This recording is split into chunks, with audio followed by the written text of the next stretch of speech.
Desde el año, desde el año pasado empezamos a hacer una serie de webinars y conferencias y diferentes intervenciones con el ánimo de darles contenidos de valor a nuestros clientes, a nuestros prospectos y en general a todo nuestro auditorio. Y es por esa razón que hoy estamos nuevamente aquí con ustedes en un ciclo que en este segundo semestre del año 2021 le hemos llamado la transformación y humanización de las empresas en la nueva realidad.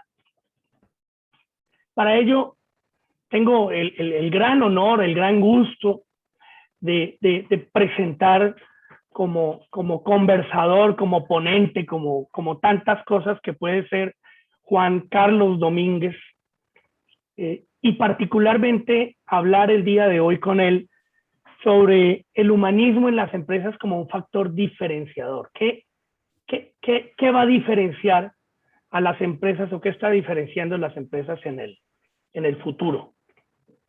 Nos da mucho gusto estar aquí con ustedes. Y bueno, Juan es muy conocido en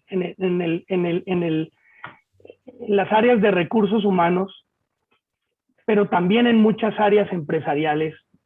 Y por ahí en algún momento leí que es un obsesivo por la dignidad humana. Y eso me consta porque he leído muchos de sus artículos, he visto muchas de sus intervenciones, y sé que este tema, tanto a Juan como a mí, nos apasiona el tema del factor humano, de la humanización en las empresas.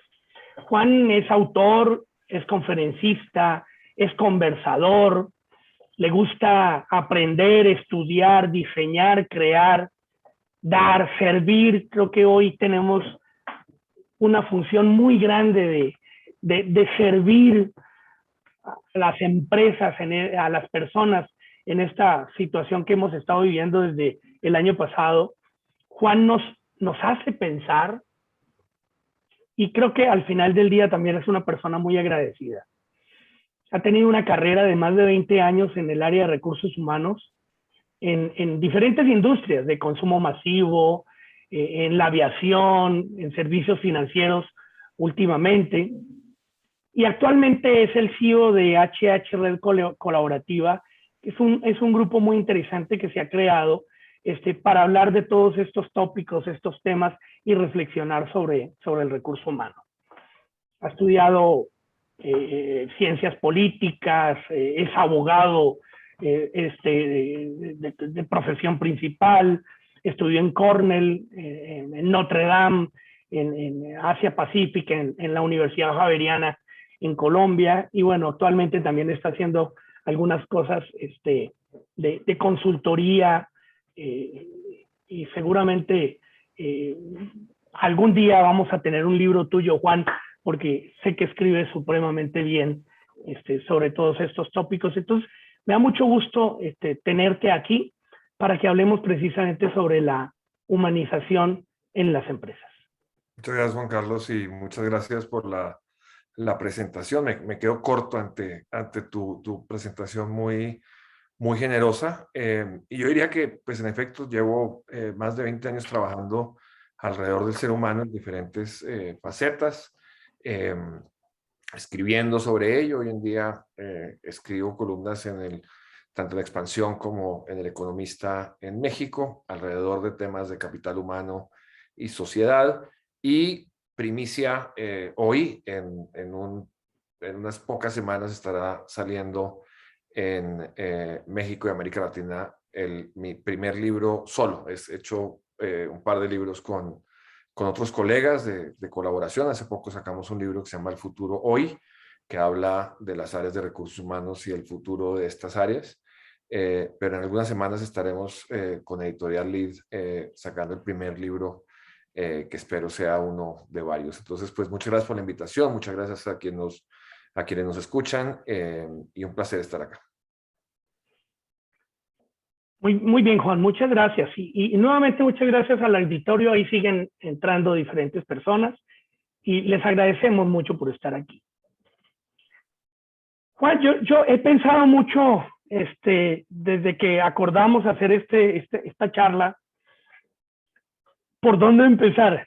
Es un tema tan grande, tan rico, que además tiene mucho pasado, porque si hoy vamos a hablar de una diferencia competitiva en las organizaciones, como es la gestión humana, la gestión del humanismo en las empresas, que en algún momento desde hace unos años le empezamos a algunas áreas de recursos humanos se les empezó a llamar el área de gestión humana, pero no era realmente el área de gestión humana. Lo que vamos a hablar hoy es del humanismo real y qué significa el humanismo. Entonces me enfrenté en el dilema de si hablar del pasado, de dónde nació lo que hoy realmente estamos viviendo en las empresas y ponerlo en un paralelo sobre lo que es hoy realmente el humanismo y cuál es la diferencia entre ese pasado y ese presente, pero todavía no me quiero quedar con las ganas precisamente de hablar de esa diferencia, de qué es. El qué es, me gustaría empezar con el qué es el humanismo en las empresas y tú eres una persona que ha investigado y profundizado mucho en ese tema y para el auditorio, para que el auditorio entienda, y quiero hacer énfasis, le hemos llamado a las áreas de recursos humanos factor humano, le hemos llamado gestión humana, ahorita se llaman área de felicidad, etcétera, etcétera, etcétera, etcétera, pero realmente, y tú no me dejarás mentir, realmente hay muchas prácticas que todavía siguen siendo lejanas de lo que es el verdadero humanismo. ¿Qué es el humanismo? Déjame empezar por ahí porque creo que es lo más importante. Por cierto, ahora que comentas la felicidad, hoy tuvo expansión en México la generosidad de publicar una columna donde digo que este tema de vender felicidad es como vender el cariño. Y los que recordarán, que tendrán un poco más años, recordarán la canción del cariño verdadero que ni se compra ni se vende.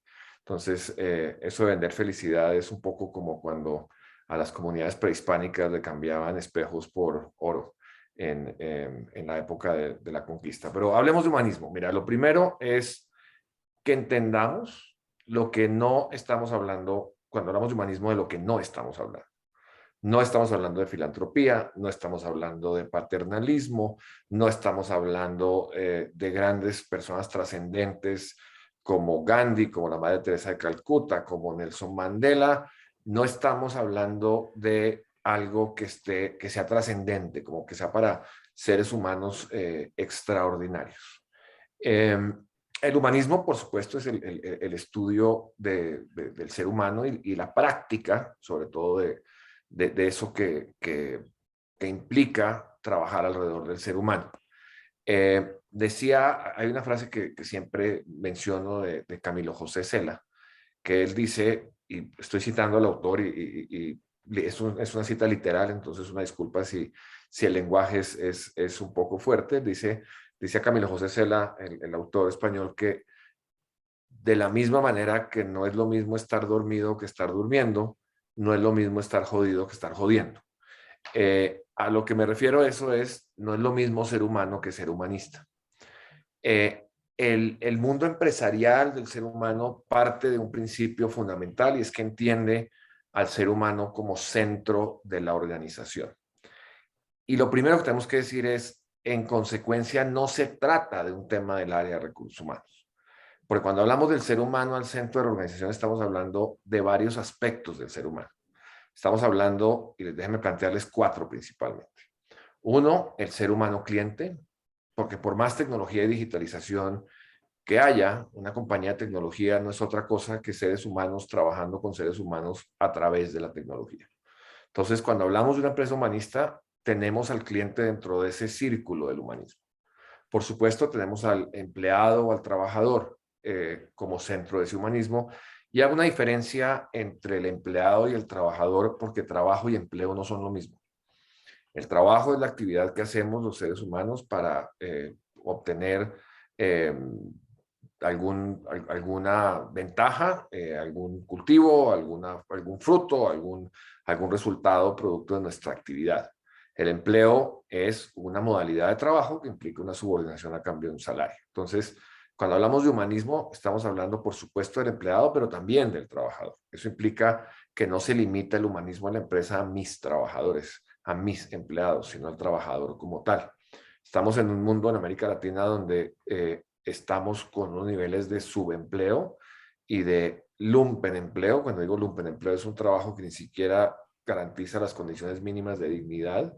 Y ahí también cabe el humanismo. El humanismo en su tercera faceta, dijimos primero el cliente, después el trabajador o empleado.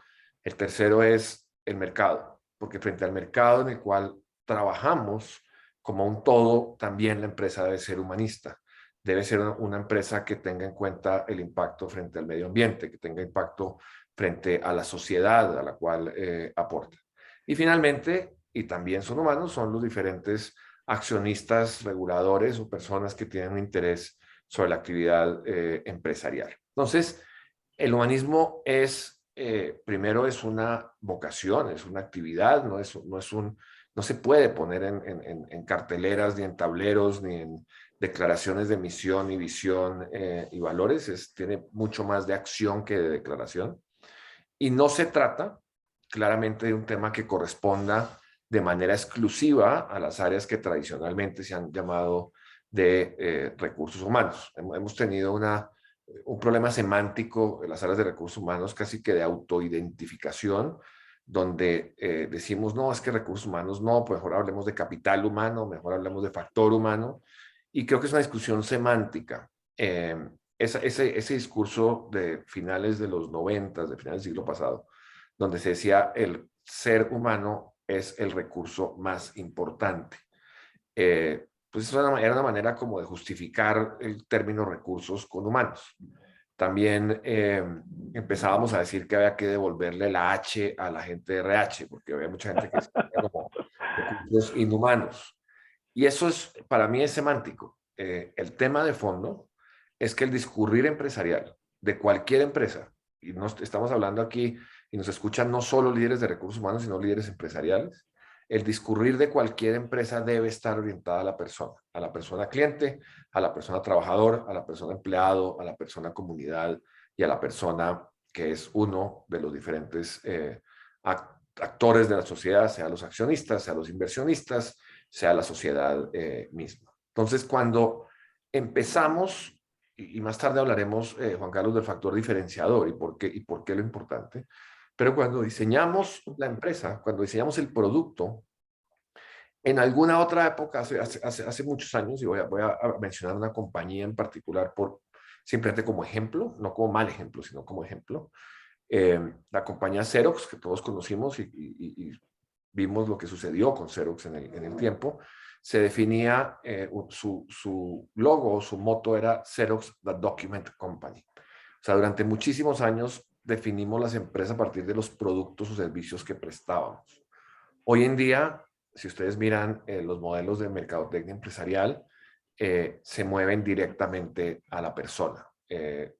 Y hay varios ejemplos, voy a poner dos. El ejemplo de Apple ahora habla de Think Different, piensa diferente, está hablando a la persona. El modelo de Nike, de los zapatos, habla de Just Do It, simplemente hazlo. Están hablando directamente a la persona. Y nos hemos dado cuenta que la mercadotecnia pega a la persona y toca a la persona. Desde el punto de vista en este fenómeno de redes sociales, es absolutamente impresionante cómo a quien seguimos es a las personas, no a las empresas. O sea, las personas que tienen grandes números de seguidores y grandes números de personas que los leen o las leen, son personas, no empresas. La gente busca cada vez más la voz de las personas versus la voz de las empresas, no por descartar el elemento empresa, que naturalmente es un elemento fundamental del mercado, pero en una realización de que son los seres humanos los que hacen empresa. Y en ese sentido, para concluir este primer concepto, estamos hablando de que el humanismo es por encima de todo una práctica, no es una filosofía, no es un altruismo, no es una filantropía, es una práctica que implica que el diseño del discurrir empresarial, desde el producto hasta la manera como llegó al mercado, hasta la manera como quienes hacen ese producto o prestan ese servicio, tienen como centro a un cliente y tienen como centro una comunidad compuesta por seres humanos a las cuales queremos llegar y a la cual nos orientamos como organizaciones. Las empresas que han olvidado eso son las empresas que tristemente han perdido no solo su camino, sino que se han caído de los grandes rankings empresariales en la historia de los últimos 30 años. Muy bien, Juan. Fíjate que yo me lo imagino y obviamente con todo lo que nos has dicho, nos has dado una claridad mucho más profunda de que va mucho más allá que un área de recursos humanos y va mucho más allá de cómo se gerencia la gente o se gestiona la gente en las empresas. Yo me lo imagino como una revolución industrial.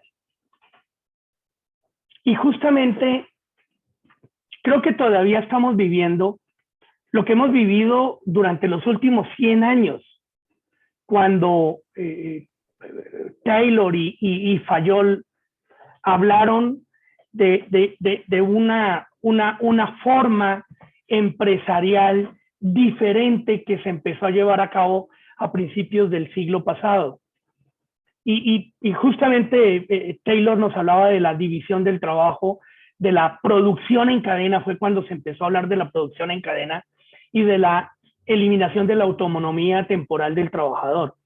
Se hablaba de la eficiencia, se hablaba o se empezó a hablar y todavía hablamos de la eficiencia, de la productividad de la organización, de la estructura, de la responsabilidad por el resultado, de la especialización, de la selección, de la preparación de las actividades, de la capacitación de la gente. Y es el modelo que tenemos hoy en día. Entonces, lo que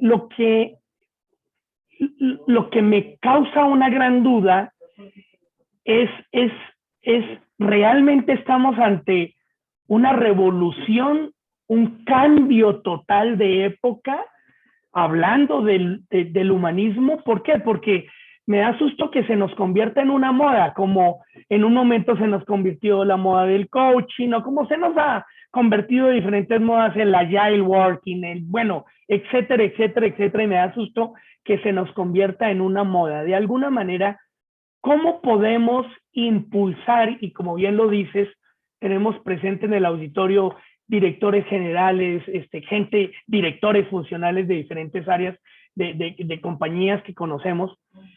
¿Cómo desde nuestro ámbito podemos empezar a impulsar el humanismo en las organizaciones para que no se nos convierta en esa moda? Para que realmente sea una verdadera revolución y un verdadero cambio de época en cómo gestionar las empresas. Porque hemos sido números, hemos sido fichas, hemos sido etiquetas, pero hace un momento lo dijiste con una frase muy interesante. El recurso humano es el recurso más importante de la organización y me parece que hay una contradicción enorme de hablar del ser por un lado, pero hablar del recurso por el otro. Y creo que el fundamento del humanismo precisamente es centrar al ser en todas las actividades de la organización sin dejar de cumplir, obviamente, nuestra rentabilidad y nuestros ingresos y el crecimiento y el desarrollo de las empresas. Pero ya no como el número, como la utilidad que buscamos, sino desde el ser humano. Entonces, ¿cómo logramos que no se convierta en una moda? Mira, es una pregunta de muchas aristas. Déjame tratar de disectar un poco porque estás planteando muchos temas al mismo tiempo, todos ellos muy interesantes. Lo primero es, yo estoy convencido que es una revolución en el sentido de que todas las revoluciones industriales han estado para quedarse. La primera revolución industrial, que fue la máquina, comentabas el modelo tayloriano, que de hecho la revolución industrial empieza a finales del 19 y se consolida a principios del siglo XX. La máquina quedó para quedarse y la máquina trató de sustituir la fuerza humana. Y de hecho lo hizo. Y generó la industrialización con unas consecuencias de desempleo muy particulares en esa época, que generó una serie de revoluciones civiles muy importantes, generó un pensamiento eh, anacrónico hoy, pero que dividía el capital el dueño del capital al dueño del empleo, al tema del capitalismo versus el proletariado, y con eso toda la filosofía marxista que llevó a muchísimos cambios dentro del mapa sociopolítico. Después vino la tecnificación, que era más sofisticado que la automatización y que el reemplazo de la fuerza humana. Después vino todo este tema de la globalización, de pensar en que el mercado no es un mercado limitado, sino un mercado amplio. Y después vienen todos los temas de la sustitución ya no de la fuerza humana que hizo la primera revolución industrial, sino la sustitución del ser humano a través de la máquina y de la digitalización. Entonces, es una constante el hecho de que el ser humano trate de reemplazarse a sí mismo. Eso es natural, eso es parte del progreso, y no, de ninguna manera podemos decir que esas revoluciones hayan sido negativas. Al contrario, tienen, digamos, la ciencia como tal no es ni positiva ni negativa. La persona que descubrió la dinamita, cuyo premio hoy en día, cuyo nombre se usa para el premio más importante de la ciencia, la literatura y el arte, creó la dinamita no como algo positivo para poder usarse en la minería y en otras cosas. No creó la dinamita para volar edificios y volar casas y matar gente cuando se creó ese artículo. Entonces, las revoluciones per se no son malas. Yo he querido pensar en el fondo, si te soy franco, yo estoy completamente convencido de que el humanismo es la siguiente revolución industrial. Y es importante decir industrial, porque no es una revolución humana, no es, algunos de los que nos escuchan oyen con alguna preocupación un término que se ha acuñado en algún país de América Latina que se habla de la cuarta transformación. Esto no es una transformación ni es la cuarta transformación, esto es una revolución, es decir, que el humanismo se va a volver a traer como centro de la organización, producto de un péndulo donde estábamos moviéndonos hacia la automatización, la digitalización, todo aquello que es maravilloso, y empezamos a darnos cuenta que todo eso es útil en la medida en que sirva al ser humano. Entonces, cuando me preguntan, ¿será esto una moda? Definitivamente no lo es, porque es que además siempre ha estado ahí. Es decir, desde la primera revolución industrial lo que se buscó fue la automatización del producto para las personas, solo que se le puso más énfasis a la máquina que al cliente. Durante las primeras cuartas partes del siglo pasado, el ganador era el producto. Y ahorita quiero que mencionar en un momento este tema de la teoría del negocio, porque hay un hito muy importante que está ocurriendo. Pero si bien las revoluciones han venido a un plan sustitutivo, no han sustituido a la persona como tal, han sustituido facetas de la persona. Entonces la máquina reemplaza la fuerza humana. La globalización reemplaza o elimina las fronteras ficticias de los territorios humanos. Pero en todas las revoluciones industriales, el ser humano ha jugado un papel fundamental. Lo que estamos aquí hablando es que en este nuevo camino que quedó para quedarse, la máquina no pasó la primera revolución industrial, y no estamos diciendo que es que la máquina ya pasó de moda, la máquina nos acompaña todos los días. Pasó la segunda revolución industrial y también la automatización nos acompaña. Llegó ahora en el Internet, la globalización y demás, y también nos acompaña. Llegó la digitalización y también nos acompaña. Si las revoluciones no han sido sustitutivas del ser humano, han tratado de encontrar mecanismos de sustituir pedazos del ser humano, pero no el ser humano como tal, porque, como bien lo decías, mientras no haya un mercado que está hecho por seres humanos, pues la empresa no tiene ningún sentido. La empresa tiene un sentido en la medida que haya un mercado, y el mercado está constituido por personas. Lo que cambiamos acá y lo que empieza a vislumbrarse ya no como una tendencia futurista, sino como algo real y como un factor diferenciador, no es nada más que ser profundamente regresivos. Y quiero llevar a quienes nos ven y escuchan al momento en que el hombre se vuelve sedentario y empiezan a aparecer las primeras tribus. La razón de ser de la tribu era la protección de la colectividad.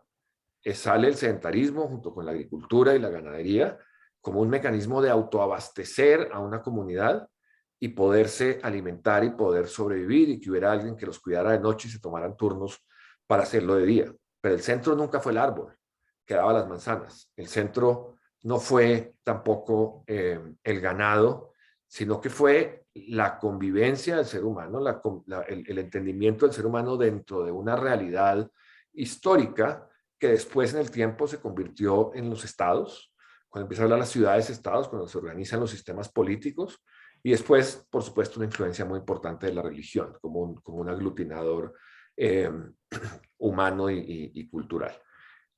Hablabas y planteas un tema que me parece muy interesante, y si uno mira la literatura de empresas, lo que leíamos o lo que la gente leía a principios del siglo pasado, era principalmente temas muy taylorianos, literalmente de Taylor y la producción y la efectividad. Nacieron gastamos horas y años en sistemas de calidad que todos terminaron guardados en alguna parte porque nadie los aplicó, pero él hizo uno y el 8000 y el 9000 con modelos de mejora continua. Después nos dimos cuenta que la mejora continua, lo dijo Ford, Ford dice, si yo hubiera pensado en la mejora continua del carruaje, nunca hubiera llegado al coche. Es decir, el carruaje llegaba a un punto donde la mejora continua lo llevaba a un límite y se requiere revoluciones como la creación del coche para crearlo. Pero quiero que recordemos, porque probablemente quienes tenemos la virtud, quienes estamos aquí, de haber vivido vía nuestros padres o vía nosotros mismos, dos momentos de un mismo autor muy importante. El libro más vendido, de hecho es el libro más vendido en la historia de los negocios, un libro que se llama En Busca de la Excelencia, de Tom Peters, que se escribió en el año 82. Él empezó el estudio en 1977, empezó a estudiar a Texas Instruments, empezó a estudiar a IBM y otra serie de empresas, y publica en 1982 En Busca de la Excelencia, donde lo importante, lo que trae Peters a la mesa es decir, mira, aquí lo importante no es la máquina, lo importante no es la planta productiva, lo importante es el liderazgo. Y empieza a traer los primeros elementos del liderazgo organizacional en la búsqueda de esa mejora continua que llama excelencia. Y quiero poner de manera de ejemplo, esta persona, que es el libro mayor vendido de negocios, acaba de publicar hace 3 meses, la misma persona, un libro que se llama La excelencia hoy, el humanismo extremo. Entonces miren, la misma persona que escribió el libro en 1982, 41 años después, vuelve y reescribe su libro y dice, yo aquí hablaba del liderazgo y del modelo de mejora continua y cómo los líderes buscan la excelencia colectiva. Y 41 años después de una reflexión, no se desdice de lo que escribió en el 82, pero está diciendo que la excelencia hoy es una directa correlación con el humanismo. Entonces, yo no creo, Juan Carlos, y difiero, y qué bueno que lo planteas, que sea un tema de moda, porque es que uno no puede decir que las máquinas se pueden poner de moda, las calculadoras se pueden poner de moda. ¿Recuerdan ustedes cuando todos salimos a comprar la calculadora Texas Instruments, que era antiintuitiva? Primero había que poner los números y después la operación. Y todo el mundo salía con su calculadora de Texas Instruments. Después se pusieron de moda las laptops o los PCs y compramos ese tipo de cosas. Resulta que la tecnología es siempre sustitutiva y siempre se puede suplir, inclusive la digital. Hay un estudio del Banco Mundial que, como ustedes saben, estudia las causas estructurales de la pobreza en el mundo, y dice, mire, hace tan solo 20 años, en promedio, y los promedios son bien peligrosos, en promedio, en una casa había en 21% de los hogares del mundo había una computadora personal.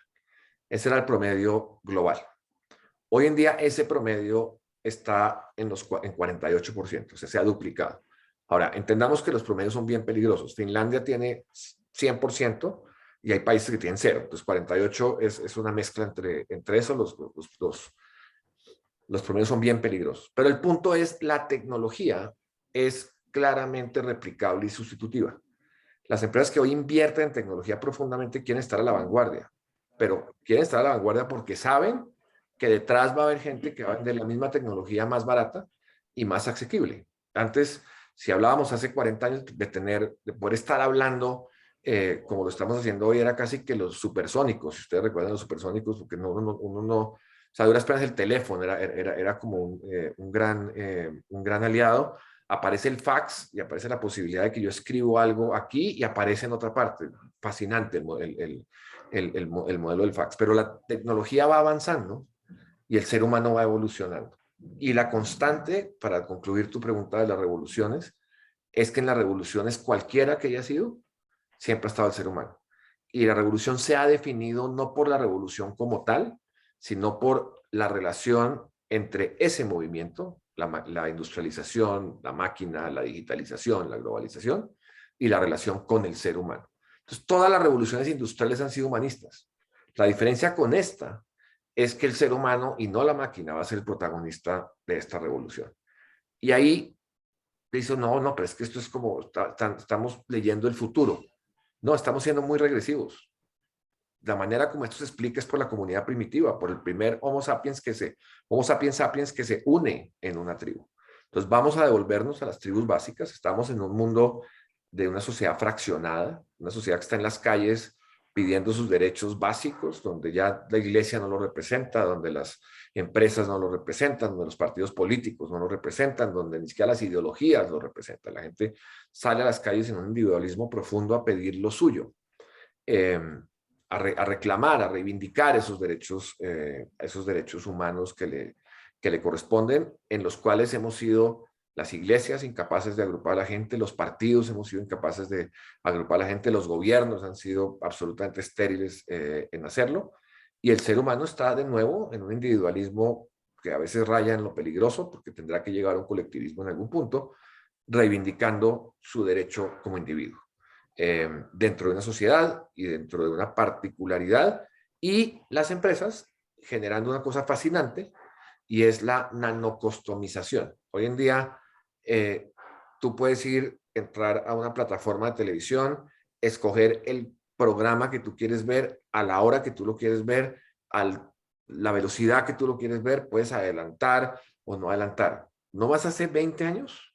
Estábamos todos parados enfrente de la televisión esperando que el noticiero de las 8 de la noche o las 10 de la noche apareciera para poder estar enterados.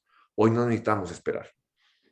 Entonces, y la razón por la cual eso ocurre es que el ser humano hoy es el centro de toda la actividad empresarial. Pues muy bien, muchas gracias. ¿No? Fíjate que nosotros hoy nos enfrentamos con mucha más frecuencia y con mucha más regularidad en términos de nuestros clientes, desde la presidencia, los niveles CIS, dirección general, direcciones funcionales, con una intención o con una tendencia justamente hacia esa sensibilización en términos de humanismo, hacia tener una adecuada relación de trabajo, el trato con la gente, la atención, la valoración real del ser humano, el empowerment verdadero, como un factor imprescindible de productividad, de rendimiento en las organizaciones. Pero también me encuentro que sucede con los líderes en las empresas como nos sucede a los papás, ¿no? Nadie nos enseñó a ser papás, nadie en las empresas nos ha enseñado el liderazgo, y entonces lo vamos aprendiendo a base de tropezones, y justamente hay muchos líderes que hoy nos dicen, bueno, pero ¿cómo paso? ¿Cómo paso esa línea? ¿Cómo avanzo? ¿Cómo avanzamos en las empresas? Yo quiero que mi empresa sea bajo una estructura totalmente humanista. Y son conscientes, fíjate que muchos de ellos son conscientes de que este cambio puede generar mayor competitividad integral y global y desarrollo en las organizaciones. Entonces, aquí me gustaría escuchar tu opinión o tu perspectiva, tu punto de vista entonces, ¿cuáles son esos factores claves que se deben implementar en la organización para que nos adentremos, para que empecemos a caminar sobre ese proceso transformacional humanístico? Y aquí quiero también hacer una diferenciación. Hemos llamado a la transformación empresarial, a la transformación digital, y me parece que la transformación digital es una parte, la tecnología es una parte de la transformación de las empresas, pero no es el todo, es mucho más profundo. Y dentro de ese mucho más profundo, definitivamente, el humanismo está inmerso. Entonces, ¿cuáles serían esos factores claves, esos bullets que de alguna manera debemos empezar a pensar o debemos tener en cuenta para poder caminar en ese proceso de transformación en el humanismo? Mira, antes de, dos comentarios antes de contestarte esa pregunta. Me estás preguntando por el santo grial del humanismo, y obviamente no hay, pero dos comentarios. Uno, el tema de la digitalización. La gente dice, no, es que la digitalización está sustituyendo al ser humano en su pensamiento. Está multiplicando la capacidad del ser humano, porque la digitalización no genera ni empatía, ni compasión, ni ternura, ni una cantidad de cosas que son propias de las emociones humanas. Y hoy en día ya la nueva neurología ya no habla de inteligencia emocional, sino de capacidad emocional, definida por mi capacidad de entender y ponerle nombre a mis emociones y poder administrar mis emociones, no restringirlas como en el concepto de Goleman, que te generaba como, esta es la persona emocionalmente correcta. Eso ya afortunadamente pasó a mejor vida. Entonces, lo digital, cuando hablamos de lo digital, hablamos del humano. Cuando nosotros nos enfrentamos, y lo hacemos todos los días, a interfaces digitales que no entendemos, no las usamos, precisamente porque no son humanas. Precisamente porque se les olvida que del otro lado hay un ser humano que quiere que sea muy fácil picar el botón y poder solucionar lo que quiera hacer. Les quiero poner un ejemplo sobre ese tema muy claro antes de entrar a lo que yo creo que son las 5 elementos importantes. Todos. No conozco a nadie que no. Y ojalá si hay alguien que diga que yo estoy equivocado, por favor que lo digan públicamente, porque no conozco a la primera persona que llame a un contact center de lo que ustedes quieran, de teléfono, de un banco, de un servicio, lo que sea, y no espere con ansiedad a ver si es el botón 9, el botón 0 o la tecla gato la que le permite hablar con una persona. Entonces, todos en el fondo queremos interactuar con personas. Por supuesto que nos gusta la máquina. Por supuesto que ahora, con todo este tema de la pandemia, cuando le dicen a uno es que tiene usted que ir a una sucursal de un banco, pues casi que es una grosería. ¿Cómo es posible que yo tenga que ir a la sucursal? En épocas de mi abuelo era un rito. Todos los viernes ir a la sucursal de X parte para ir a checar la chequera y demás cosas de ese tipo. Entonces, eso lo hemos avanzado, pero son interfaces puramente humanas. Y el segundo elemento también muy importante es que el mercado se ha, ya lo he mencionado, customizado. O sea, cada vez quiero cosas que sean más parecidas a mí. Ahora me gusta que la pluma llegue con mi nombre, me gusta que la computadora llegue del color que yo la quiero, que haya muchas oportunidades de escoger dentro de los diferentes teléfonos, cámaras y colores y cosas. Entonces estamos, fíjense, eso no es más que un humanismo, es entender la diversidad del ser humano y que no sea que venda, como vendía Henry Ford, un coche que valía $1,000 y era el coche que vendía. Hoy en día, hasta comprar un coche implica escoger, hasta los servicios de transporte digitales, los que haces a través de aplicaciones, te permiten escoger si quieres el nivel A, B, C o D, si quieres compartir el coche, si no quieres compartir el coche, si quieres un coche eléctrico, si quieres un coche, etc. Entonces, la base fundamental, lo que tú me pides de cuáles son los elementos básicos, son varios, pero déjame destacar 5. Y lo estoy diciendo, estoy contestando a tu pregunta de, tenemos empresarios que nos están diciendo cómo vuelvo mi empresa más humanista, ¿qué les contesto? Esa es la pregunta que estoy contestando. Y la primera de ellas y la fundamental es la dignidad humana. No puede haber humanismo sin dignidad. Y cuando hablamos de dignidad, estamos hablando, vámonos bien lejos en la historia del estudio de la sociología, y vamos con Abraham Maslow, es la pirámide de abajo. Si la gente no tiene techo, si la gente no tiene seguridad emocional, si la gente no tiene seguridad física, es imposible que la gente pueda tener propósito. Y la primera invitación es, hombre, ¿yo cómo genero dignidad? Pero o sea que hay salarios dignos, hay condiciones de trabajo dignas, nos encontrábamos, y seguro te tocó a ti, Juan Carlos, hace 30 años que empezaban las mujeres a entrar a las fábricas y no había baños de mujeres, pues porque eran hombres. Esos son elementos hoy, temas como la accesibilidad universal de silla de ruedas, temas como tener procesos de reclutamiento que no miren facciones físicas, que no miren ni siquiera de qué universidad vienen, porque todo este tipo de cosas desdignifican a la persona y definen a las personas de acuerdo con los privilegios que tuvo. Hoy en día es cada vez más importante no lo que sabes, sino lo que sabes hacer. Es muy diferente el modelo de hoy. Y la primera invitación que siempre hago para cuando dicen, oye, esto de dignidad, ¿cómo se come? Lo que yo siempre les digo, vivimos en países en vías de desarrollo, donde tenemos la fortuna de tener gente que nos ayuda en la casa. Y la primera pregunta que le hago a cualquier líder que esté hablando de humanismo es que mire en su casa y asegure que la persona que le ayuda a limpiar, a planchar o a hacer lo que tenga que hacer, tenga un sistema de salud, que si se va a enfermar no esté sujeto a las vicisitudes como del ser prehistórico, a ver qué viento les agarra y debajo de qué piedras se esconde. Y ahí tenemos una falencia, la mostró Cuarón en su obra Roma, una falencia y una mentira que nos estamos diciendo, donde pregonamos la humanidad, pero por casa no empieza. Entonces, ese es el primer tema, la dignidad humana, pero la dignidad humana congruente, desde la gente que está en su casa. Si el empresario, si el líder de recursos humanos, si el líder de cultura organizacional, mira en su casa y hay una persona que le ayuda en su casa a hacer lo que sea, y esa persona no tiene un sistema de salud, no tiene un sistema que cuando envejezca pueda descansar, estamos atentando contra la dignidad humana en nuestra casa. Entonces, no pretendamos llevar eso a la empresa cuando nosotros mismos no lo estamos haciendo en casa. Primer elemento, la dignidad.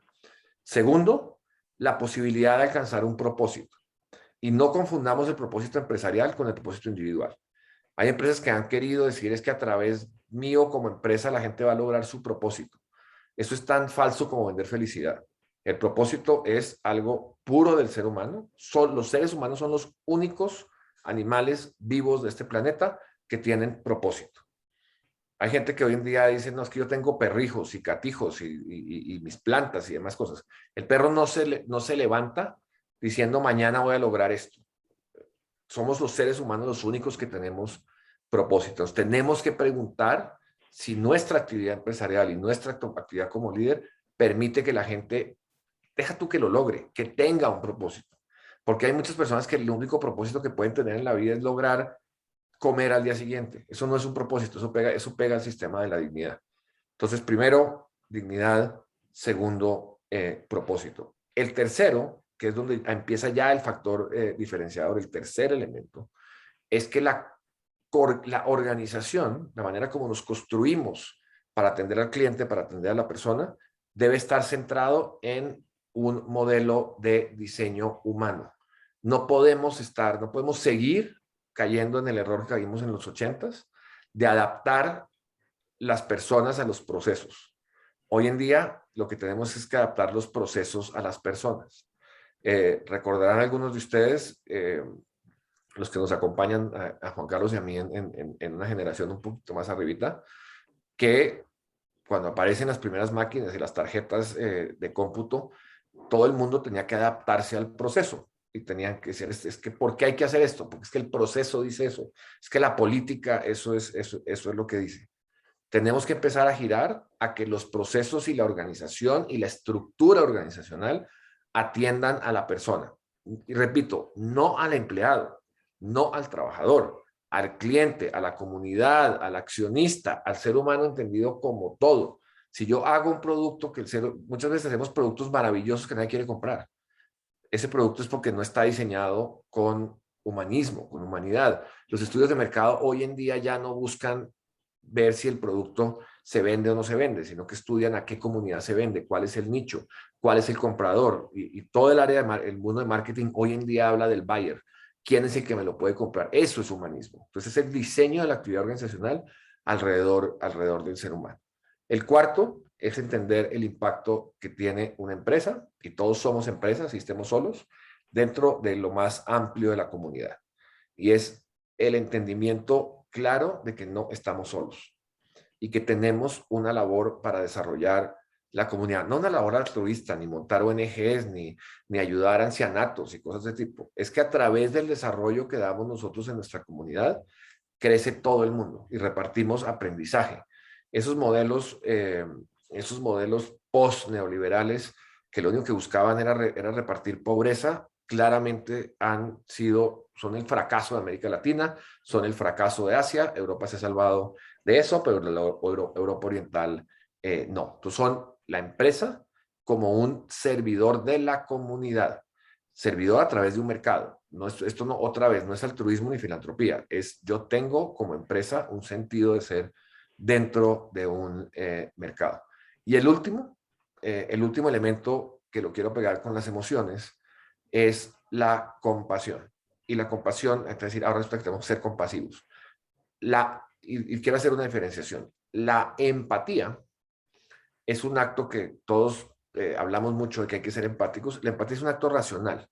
La empatía me permite entenderte a ti, entender de dónde vienes, ponerme en tus zapatos. Pero la empatía no es una actividad. La compasión sí es una actividad.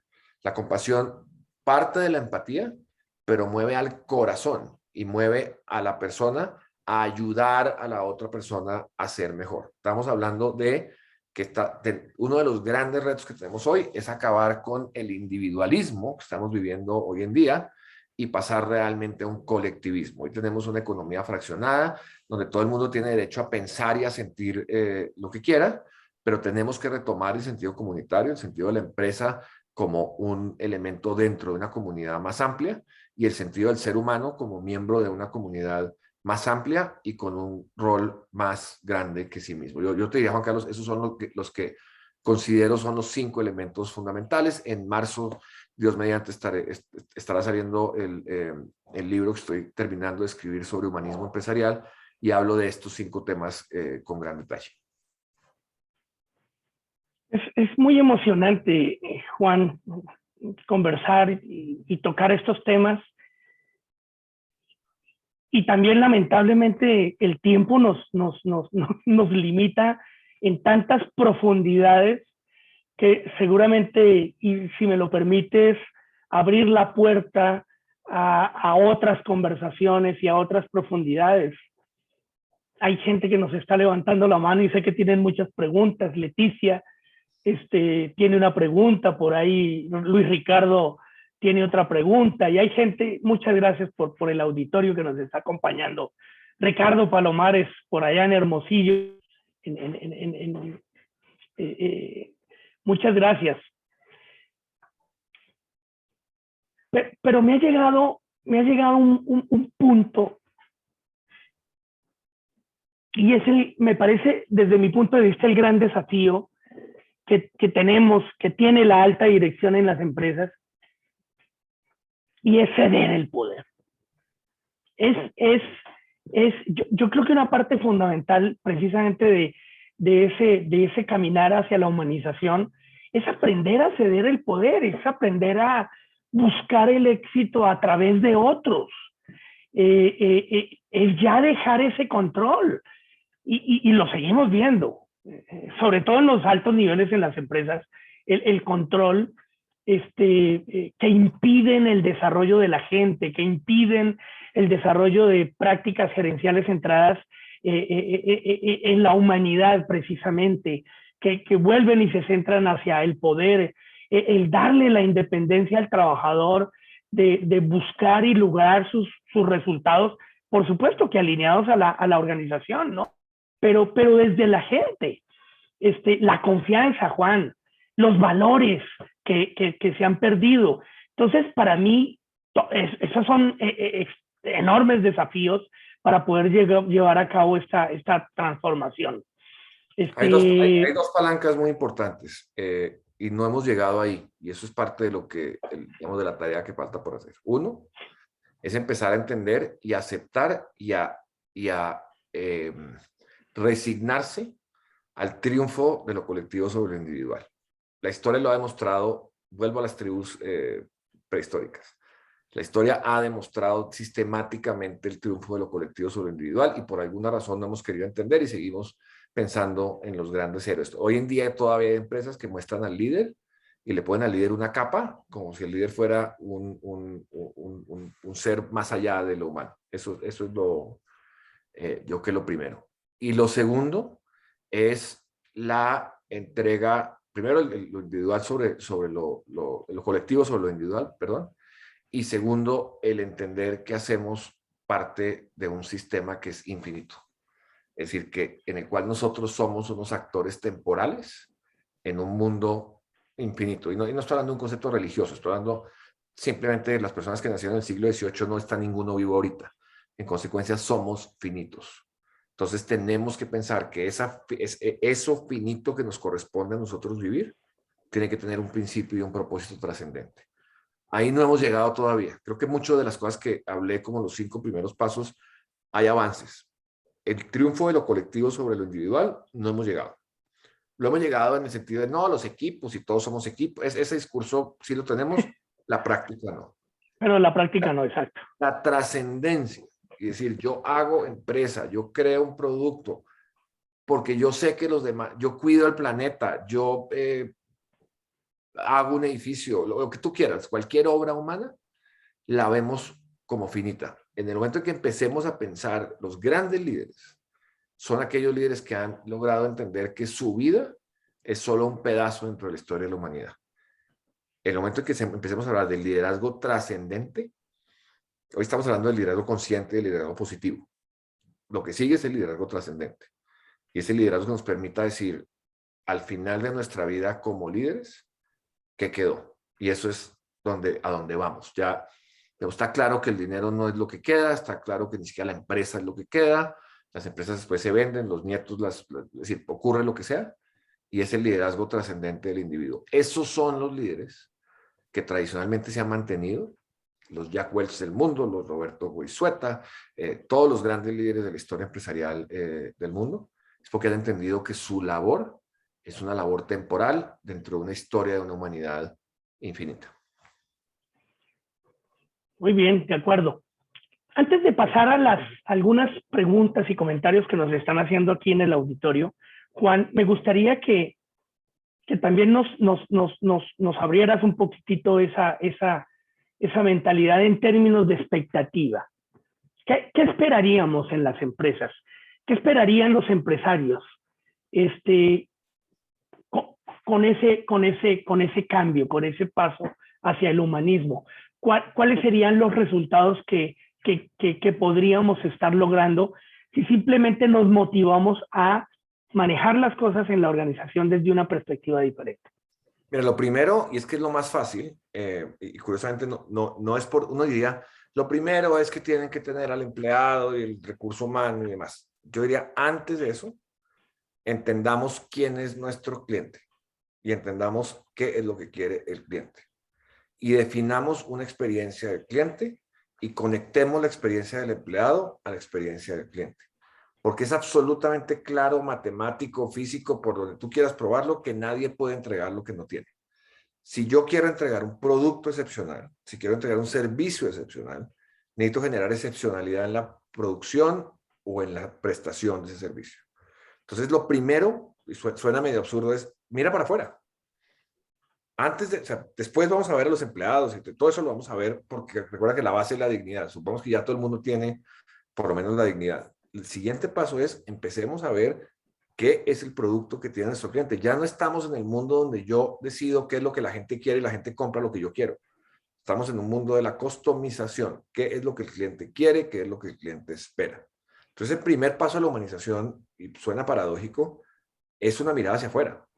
Cuando yo defina cuál es mi producto y por qué el ser humanista me vuelve un producto diferenciado frente a empresas que no les importa eso, simplemente salen a vender lo que quieran vender.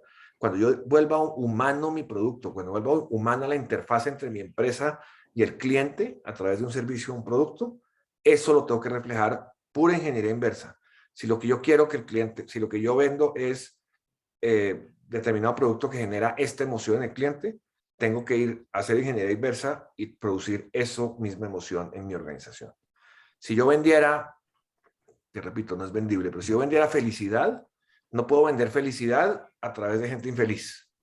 Igualmente, si lo que yo vendo es comodidad, si lo que yo vendo es digitalización, si lo que yo vendo es sistemas de administración, si lo que vendo son coches, si lo que vendo son servicios de headhunting, primero tengo que ver el cliente, qué es lo que el cliente comprador quiere como persona, como ser humano, y desde ahí diseño a la inversa cuál es la experiencia que quiero generar en el empleado. Solo hay un límite, y es que tiene que haber un principio de dignidad, porque lo que sí jamás puedo poner es producir algo para un cliente a costa de la indignidad de la gente que trabaja conmigo. Pero cuando yo supero el límite de indignidad, es curioso porque la gente dice, no, es que lo primero que yo tengo que hacer es que tengo que hacer mi gente feliz. La gente tiene que ser feliz para poder producir lo que el cliente quiere. Entendamos y no seamos torpes.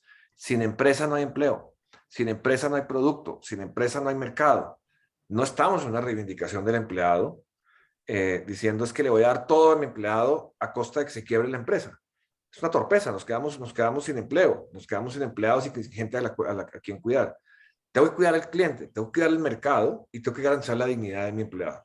Y a partir de la experiencia que yo quiero en el cliente, genero una experiencia del empleado. Entonces, lo interesante es que la gente que practica recursos humanos dicen es que lo primero que tengo que hacer es arreglar al empleado.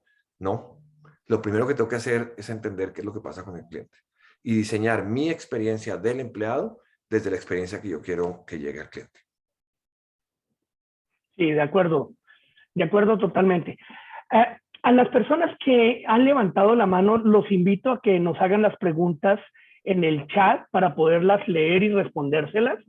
Mientras lo hacen, voy a escribir algunos comentarios. Luis Ricardo Espinosa nos habla sobre definitivamente el proceso de reclutamiento y selección tiene que ser hoy día volver a algo totalmente transparente, nada de fotografía, nada de edad, nada de género, nada de universidad, y es una de las formas en que precisamente empezamos a pisar los procesos del humanismo. Nos dice Claudia Martínez que debemos regresar a los básicos del humanismo, como la empatía, la escucha activa, la congruencia, la aceptación, los valores que hablamos hace rato. Mari Carmen Hinojosa nos habla también de elementos para seleccionar, ya no por apariencia física o amiguismo, sino por capacidades, experiencias, valores, conocimientos. Carlos Ugalde, no son preguntas, estos son comentarios, nos dice que, bueno, aquí sí hay una pregunta, Juan. ¿Cómo empatamos los conceptos? Esta es de Carlos Ugalde. ¿Cómo empatamos los conceptos que de forma brillante nos has comentado con la resiliencia actual y adaptación al cambio bajo la nueva normalidad? Muy bien. Me encanta el que han traído la resiliencia. Les anticipo que yo no soy un fan de la resiliencia. Les voy a explicar por qué no soy un fan de la resiliencia. La resiliencia es como un bambú. El bambú recibe golpes duros y vientos y huracanes y el bambú se dobla y después del viento vuelve y toma la verticalidad. La resiliencia parece un acto estoico, parece como que yo soy capaz de aguantar lo que sea y quedarme. La resiliencia solo tiene sentido si es activa. O sea, si yo recibo el golpe, recibo el momento difícil, lo aguanto y avanzo. Entonces, yo prefiero 1000 veces hablar de lo que yo creo que debe ser es un talento y una organización responsiva a una resiliente. La resiliente recibe el golpe, aguanta y lo sostiene. La responsiva recibe el golpe y responde. Y responde creando, responde defendiéndose, responde adaptándose. La resiliencia tiende a ser un acto casi estoico, casi de sufrimiento, de que yo tengo que aguantar lo difícil. A mí me parece más importante que seamos responsivos a que aguantemos. No tiene ningún el sufrimiento no tiene ningún sentido. El dolor es inevitable, pero el sufrimiento sí se puede evitar. Y la resiliencia a veces tiende a malentenderse como aguantar. A mí me gusta mucho más hablar de la gente que es responsiva, no responsable, responsiva. La que es capaz de recibir un estímulo y responder adecuadamente frente a ese estímulo. Sí, una acción, tiene que haber una acción, porque recibo el golpe y me lo aguanto y el dolor y ya me pasó y ya no tengo morado y listo y ya Eso se me llama olvido. masoquismo. No. ¿Qué hago para no volver a recibir ese golpe o por lo menos para no recibirlo tan fuerte? Ya, Correcto. totalmente de acuerdo. Otro comentario de María del Carmen Hinojosa que nos dice que los sistemas educativos de Latinoamérica están enfocados en formar en lo individual y no en lo colectivo y menos en el trabajo en equipo. Nosotros precisamente desarrollamos un trabajo muy importante en las organizaciones por eso, porque no nos han enseñado a trabajar en equipo y sobre todo que confundimos el trabajo en equipo con equipos de trabajo. Son dos cosas totalmente diferentes. Efraín Gamboa también. Carlos, creo al comentario es que también tenemos mal armado el sistema de recompensas. Porque es que si seguimos recompensando personas, pues De lo empieza individual, exacto. Perdón que te interrumpí, Juan. Tienes toda la razón. Si seguimos recompensando lo individual y no recompensamos lo colectivo, pues definitivamente la motivación va a ser por el lado individual. Efraín Gamboa, y creo que es el último comentario, y ya vamos a cerrar para no pasarnos mucho tiempo, llevamos 5 minutitos, dice que, y si empezamos a ser conscientes de que lo primero es identificar la necesidad profunda de la persona que dirige la organización, entonces nos plantea qué experiencias está viviendo el CEO o la dependencia en términos de preocupación y frustración.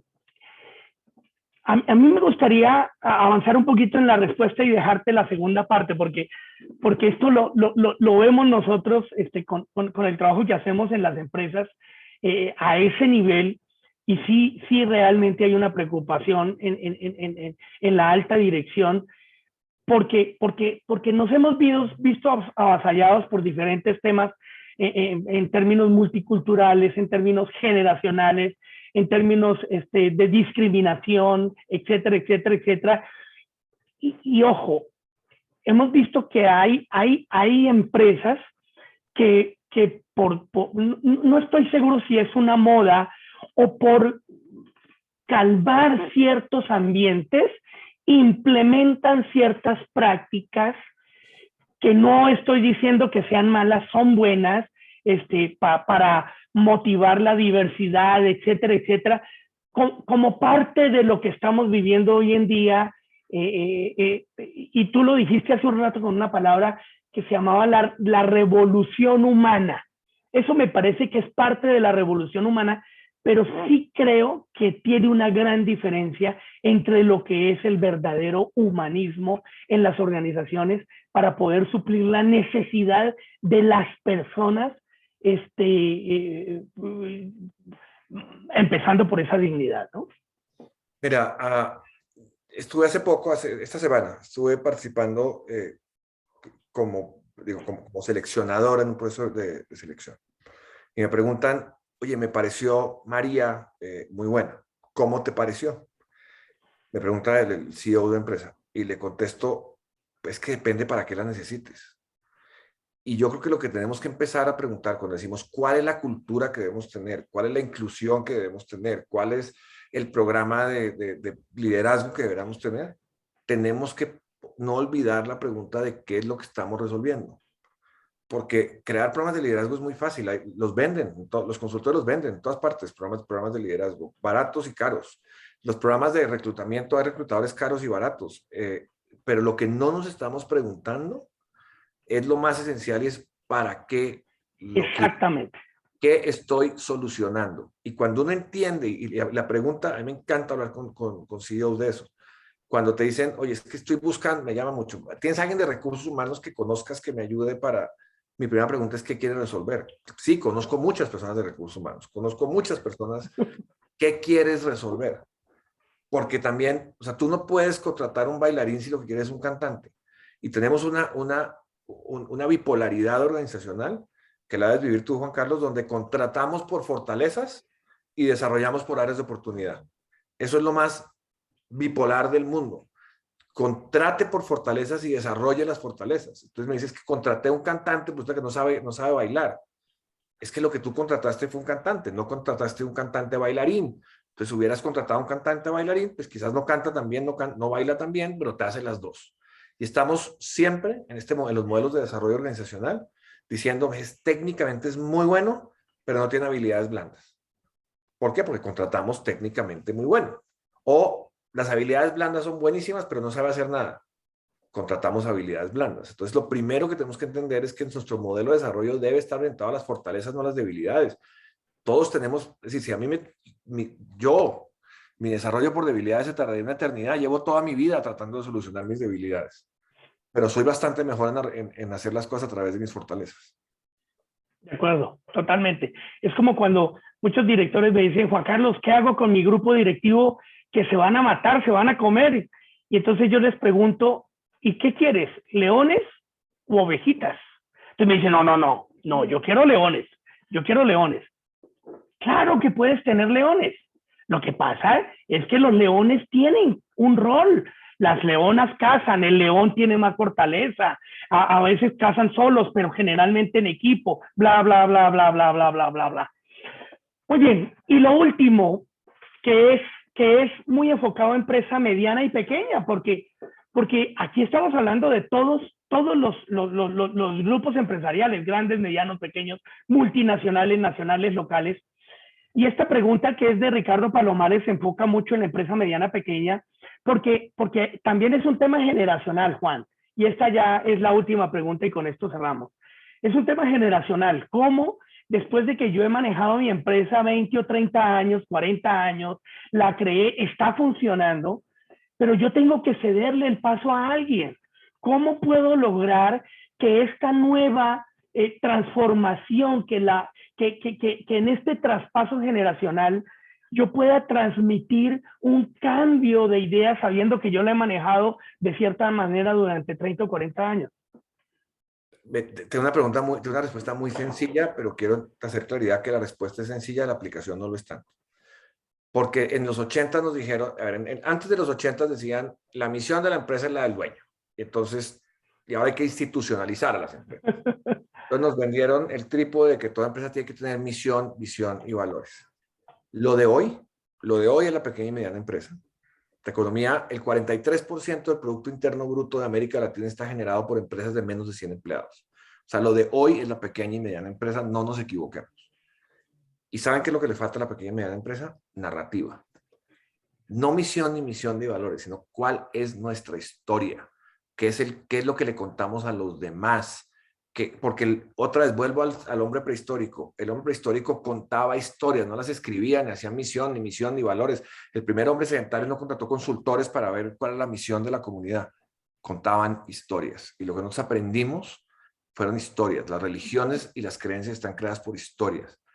Yo le diría a cualquier líder de una pequeña y mediana empresa, siéntese con tu equipo y digan cuál es nuestra historia, qué es lo que podemos contarle a la gente, qué es lo que un empleado cuando llega a su casa puede contar. Es que mi empresa hace esto y lo hace para esto. Narrativa. Y se nos está olvidando el elemento más importante, que es lo que creó la historia del universo, que son las historias y las narrativas. Y nos metimos a los modelos de misión y valores y comportamientos y temas de liderazgo y análisis y conductas y todo ese tipo de cosas, y se nos olvidó crear historias. Y las grandes empresas son las empresas que han sabido contar historias. Wow, me acabas de abrir la puerta para contar una extraordinaria historia que hoy Thomas International está cumpliendo 40 años.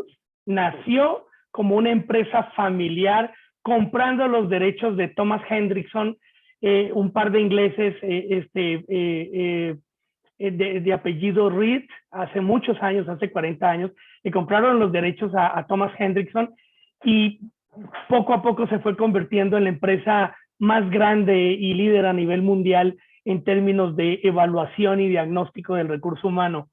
Me abriste la puerta para comentar esto en este cierre. Juan, te agradezco mucho por toda esta conversación, por esta profundidad, por esta claridad que tienes en los elementos fundamentales sobre el humanismo, y es algo que todos tenemos que empujar hacia las organizaciones.